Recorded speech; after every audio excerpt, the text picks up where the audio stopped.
Good evening, नमस्कार। आप देख रहे हैं द न्यूज रूम 24 आवाज का खास शो बियॉन्ड द हेडलाइंस, जहां हम हेडलाइंस के पीछे की और खबर के तह तक जाकर बात करते हैं। सबसे पहले आज खास सुर्खियां क्या हैं, इस पर बात कर लेते हैं। तो जम्मू कश्मीर लेफ्टिनेंट गवर्नर ने 5 आईएएस अधिकारियों के तबादले किए।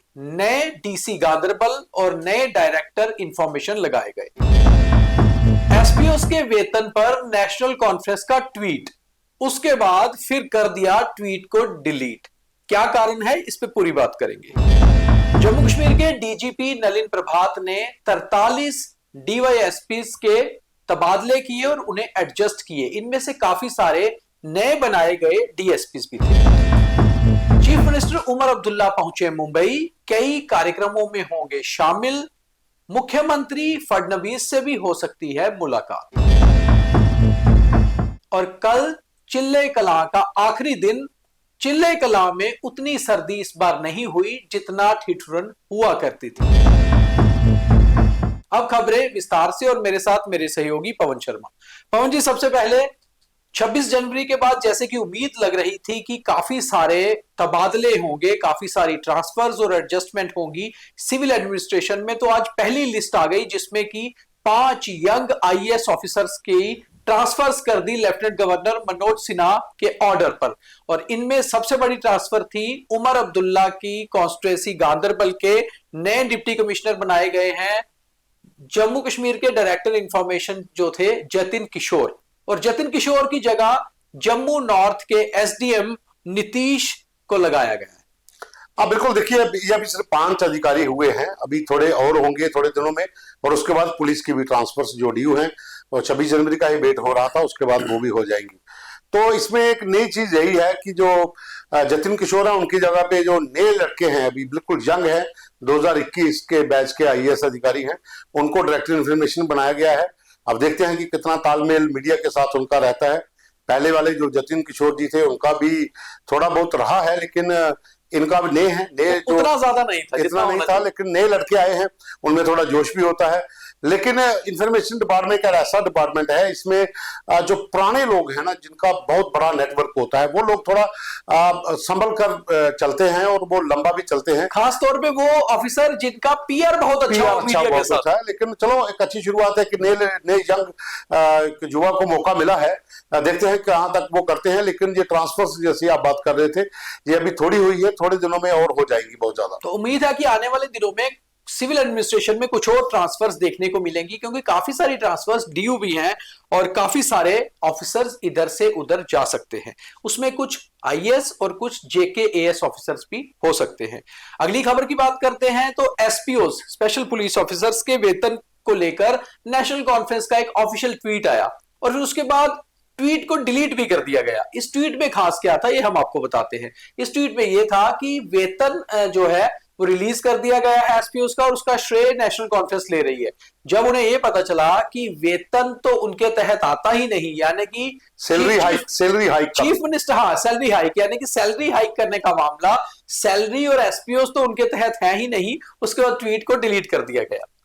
देखिए, जल्दबाजी में लिया गया फैसला। जो व्हाट्सएप मीडिया के ऊपर जो व्हाट्सएप की यूनिवर्सिटी है, उसमें जो आती है ना खबरें, तो इन्होंने सोचा कि इसको जल्दी कैश किया जाए, सैलरी हाइक और सैलरी दे देना। अभी पिछले 4-5 महीने से एसपीओ वेट कर रहे हैं, उनको तनख्वाह तक नहीं मिली। हाइक तो दूर की बात, जो पुरानी है वही नहीं मिली।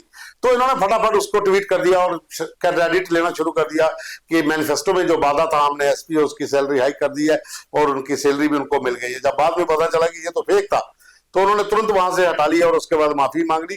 अब वो दूसरी तरफ है कि इसकी जांच होगी किसने फैलाया था। तो भाई, आपको इतनी जल्दी क्यों है? आप वेट करिए, आपका डिपार्टमेंट ही नहीं है, आपके पास इसके अधिकार ही नहीं है। वो तो एलजी साहब करेंगे, जब ऑफिशियल ऑर्डर आएगा उसके बाद चलाइए। तो कई बार जल्द में किया हुआ ट्वीट बाद में डिलीट भी करना पड़ जाता है, और ऐसा ही हुआ आज सरकार चला रही नेशनल कॉन्फ्रेंस के साथ। तो आगे बढ़ते हैं। अगली खबर दोबारा ट्रांसफर्स की है, मगर ये ट्रांसफर्स के साथ साथ एडजस्टमेंट्स की है। जम्मू कश्मीर के डीजीपी नलिन प्रभात ने 43 यानी कि 43 डीवाईएसपीस को एडजस्ट किया है। इनमें से अधिकतर वो डीवाईएसपीस हैं जिनकी हाल ही में प्रमोशन हुई है, और विक्रम सिंह को जम्मू में एसडीपीओ नॉर्थ लगाया गया है। वहीं काफी सारे जो डीवाईएसपीस हैं उन्हें अलग अलग बटालियंस में या बाकी विंग्स में भी लगाया गया है। देखिए जो नए प्रमोटर डीएसपीज थे, जिसमें बहुत से जैसे विश्नेश भगत हैं, जहाँ फिर दूसरे और लोग भी हैं जो प्रमोट हुए हैं, वो भी अलग अलग विंग्स में हैं। उनको भी उम्मीद थी कि कहीं ना कहीं एडजस्टमेंट होगी। अब यहाँ आपने जैसा कहा कि विक्रम सिंह को लगा दिया गया है वो डीएसपी जो थे, अब और भी जगह पे एडजस्टमेंट है, लेकिन अब बहुत से विंग हैं, बहुत से बटालियंस हैं जिसके बीच में एडजस्ट किए गए हैं। लेकिन इसमें एक चीज और देखनी होगी कि डीजी खुद अगर इसको इनिशिएटिव लेते हैं, जो पुराने लोग हैं जिन्होंने थानेदारी बहुत साल की है, अब वो डीएसपी प्रमोट हुए हैं, उनको मौका मिलना चाहिए। क्योंकि इस समय जो शहर के भीतर क्राइम है, अगर आपने उसको कंट्रोल करना है तो उन थानेदारों को आपको अच्छी जगह पे लाना पड़ेगा और फ्री हैंड देना पड़ेगा, ताकि इन गैंगस्टरों के खिलाफ कार्रवाई हो सके। क्योंकि बहुत से जो इंस्पेक्टर्स थे जिन्होंने लगभग 8-9 थानों में अपना काम किया हुआ है, उनका बहुत बड़ा नेटवर्क है, उनके बहुत लिंक्स हैं। अगर आप उनको मौका देते हो तो रिजल्ट आपको बहुत जल्द मिलेगा। बिल्कुल सही कह रहे हैं पवन जी आप। कई सारे प्रमोटी डीवाईएसपीज को, आपका कहने का मतलब है, सब डिवीजन मिलनी चाहिए, और हाँ। ऐसी सब डिवीजन मिलनी चाहिए जो प्रमुख है। ऐसे में ही वरिंदर गुप्ता को एसडीपीओ अखनूर भी लगाया गया है, जो 95 बैच के ही सब इंस्पेक्टर थे और प्रमोट होकर डीवाईएसपी बने हैं। वहीं विश्नेश कुमार भगत को सिक्योरिटी में ही रखा गया है, जबकि प्रदीप गुप्ता को सीआई रियासी और उधमपुर का डीवाईएसपी इंचार्ज बनाया गया है। तो ऐसे ही काफी सारे और डीवाईएसपीज भी हैं जिन्हें सब डिवीजन दी जा सकती है, और या फिर कई स्पेशल पोजीशंस पर लगाया जा सकता है, ताकि जहां पर उनकी जो एक्सपर्टाइज है क्राइम को खत्म करने की, उसका पूरा लाभ लिया जाए। तो इसके आगे अगली खबर है, जम्मू कश्मीर के मुख्यमंत्री फिलहाल महाराष्ट्र में हैं। सीएम उमर अब्दुल्ला मुंबई कल पहुंच गए थे और मुंबई में कुछ ऑफिशियल कार्यक्रमों में भाग लेंगे। उमर अब्दुल्ला महाराष्ट्र के चीफ मिनिस्टर फडणवीस से भी मुलाकात कर सकते हैं। दीपक, जम्मू कश्मीर में फिल्म इंडस्ट्री को वहां से लाना, शूटिंग्स करवाना, वो एक बड़ा मुद्दा पहले भी रहा है कि सरकार उनको इनवाइट करती है कि जम्मू कश्मीर में टूरिज्म को अगर बढ़ाना है तो फिल्मों का जब यहाँ पर शूट शुरू हो जाएगा तो उससे काफी ज्यादा लोगों के अंदर जो लोग आना शुरू होंगे। जम्मू कश्मीर में अगर कहा जाए तो हमारा तो मेन रिसोर्सेज तो टूरिज्म ही है ना, तो टूरिज्म को बढ़ाने के लिए बहुत से कनकले बाहर करने पड़ेंगे। जिस तरह से मुंबई में हो रहा है, मुंबई से बहुत ज्यादा टूरिस्ट आता है, गुजरात से बहुत ज्यादा आता है। फिल्म फेस्टिवल्स अगर आप ऑर्गेनाइज करते हैं जम्मू कश्मीर में तो बहुत से लोग यहाँ पर आते हैं। तो कहीं ना कहीं मुख्यमंत्री का ये जो दौरा है मुंबई का, ये बिजनेस हब के लिए भी अच्छा है, टूरिज्म के लिए भी अच्छा है। ट्रेडर्स को यहाँ पे लाना है, इंडस्ट्रियलिस्ट को यहाँ पे लाना है, ताकि जम्मू कश्मीर के अंदर यहाँ के लोगों का भी रोजगार बने और टूरिज्म को भी बढ़ावा मिले।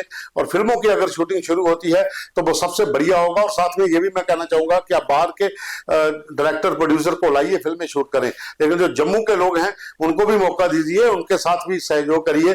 बहुत से लड़के, बहुत से यंग लड़के हैं जिन्होंने अपने अपनी फिल्में जहां शूट कर रहे हैं, उनको भी प्रमोट करिए, वो भी अच्छा रहेगा। जम्मू कश्मीर का जो कल्चर है वो भी एक हेरिटेज बाहर जाएगी और यहाँ के आर्टिस्टों को भी मौका मिलेगा। उम्मीद है कि उमर अब्दुल्ला का मुंबई का दौरा सक्सेसफुल रहेगा और काफी सारे फिल्म स्टार्स या डायरेक्टर्स या फिर वहां की सरकार के साथ उमर अब्दुल्ला की अच्छी मुलाकातें होंगी, जो जम्मू कश्मीर के लिए आने वाले समय के लिए बहुत बेहतर साबित हो सकती हैं। वहीं लेफ्टिनेंट गवर्नर मनोज सिन्हा आज जम्मू में थे और आज महात्मा गांधी की पुण्यतिथि भी है। इस मौके पर उन्होंने ग्लोबल गांधी फैमिली के साथ एक कार्यक्रम में शिरकत की और वहां पर यह कहा कि बापू के संदेशों को हमें जन जन तक पहुंचाना होगा और उनके बताए कदमों पर आगे बढ़ना होगा।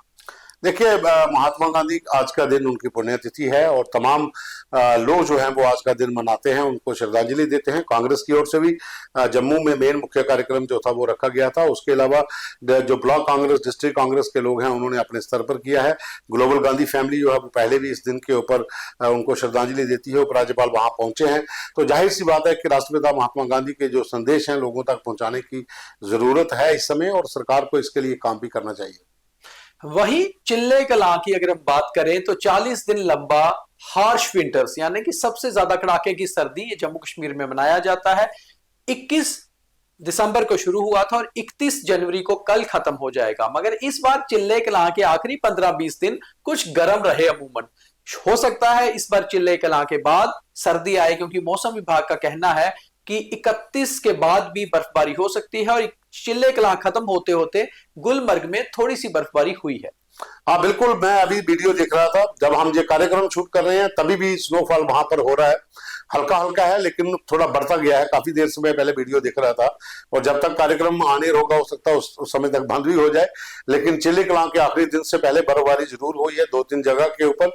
और सर्दी भी थोड़ी बढ़ेगी, क्योंकि जो मौसम विभाग का अलर्ट है उसमें कल और परसों 2 दिन के भीतर बारिश भी हो सकती है मैदानी इलाकों में, और श्रीनगर के भीतर पहाड़ी इलाकों में और ज्यादा बर्फबारी भी हो सकती है। तो चलते चलते आपको एक खबर बताते हैं ऑपरेशन सद्भावना में। ऑपरेशन सद्भावना एक ऐसी चीज है जहां सेना आम जनमानस से जुड़ती है, और जम्मू कश्मीर में ऑपरेशन सद्भावना बहुत लंबे समय से इसलिए चल रहा था ताकि टेररिज्म अफेक्टेड फैमिलीज और टेररिज्म अफेक्टेड लोगों के साथ सेना का सीधा जुड़ाव हो। जहां लोगों को मदद की जरूरत है, सेना सामने आए, और ऐसे ही कार्यक्रमों को सेना और आगे बढ़ा रही है। अखनूर के सीमावर्ती गांव सोबका में स्कूल के फर्नीचर दिए गए सेना द्वारा, ताकि सीधे स्थानीय लोगों की मदद की जाए और बच्चों की एजुकेशन में बढ़ोतरी की जाए। तो ये थी आज की कुछ खास खबरें। कल दोबारा आपके सामने होंगे बियॉन्ड द हेडलाइन में। तब तक के लिए द न्यूज रूम 24 आवाज के खास कार्यक्रम देखते रहिए। हमारा खास विचार विमर्श देखिए आज रात 9 बजे, जिसमें यह पता चलेगा कि क्या इस बार असेंबली में विधायक सवाल पूछ पाएंगे या नहीं, और अगर पूछ पाएंगे तो किन किन मुद्दों पर, तो जरूर देखिए।